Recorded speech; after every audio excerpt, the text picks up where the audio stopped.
Les médecins qui vont écouter ça vont peut-être se mettre dans les souliers d'un médecin qui manque un diagnostic, ce qui arrive à tous. En première année de pratique, j'ai eu un jeune gars, 16-17 ans, qui s'est présenté avec une douleur atypique testiculaire qui avait duré comme une journée ou deux, mais qui était pas très clair pour moi en termes de diagnostic. C'était tard en soirée, peut-être 21h, 22h. Puis le diagnostic ultime était une torsion testiculaire qui nécessite des soins très rapides d'un chirurgien urologue ainsi qu'une échographie essentiellement sur le coup. Puis sur le coup de ce cas-là, je me rappelle, je m'étais convaincu que l'échographie n'était pas nécessaire ce soir-là parce qu'il y avait des éléments atypiques dans l'histoire.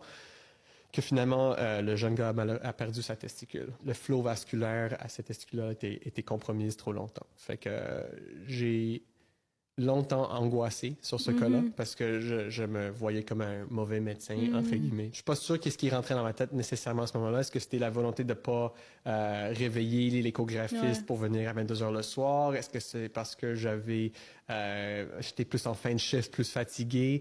Mais je sais que ça m'a marqué longtemps. Ça a changé la façon que j'approche, puis ça m'a forcé à apprendre. Fait qu'une des choses que je fais maintenant, c'est j'ai appris comment faire jusqu'à un certain niveau l'échographie des testicules pour s'assurer qu'il n'y a pas des signes de torsion. Toi-même. Moi-même. Mais ça m'a aussi appris comment être vraiment le advocate pour mes patients. Vraiment pousser pour ce que je pense est le meilleur pour mon patient. Peu importe l'heure, peu importe qui fait quoi. Puis quitte à avoir tort de temps en temps, ce qui est une erreur que je juge plus acceptable que de manquer quelque chose.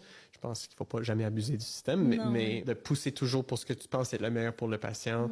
Depuis ce temps-là, je n'ai aucun obstacle mental pour le faire maintenant. OK, fait que ça a été une bonne chose à un niveau pour toi, pour le suite de ta carrière. Oui, puis à date, il n'y en a pas eu d'autres? Pas d'autres de manquer. J'en ai eu deux d'ailleurs depuis ce temps-là que j'ai diagnostiqué sur le coup qui ont un bon finalement résultat final, qui ont pas eu leur chirurgie puis qui ont bien guéri. Fait que je suis content que ça n'a pas juste été pour rien. J'ai pu apprendre de ce cas-là puis m'améliorer avec ça.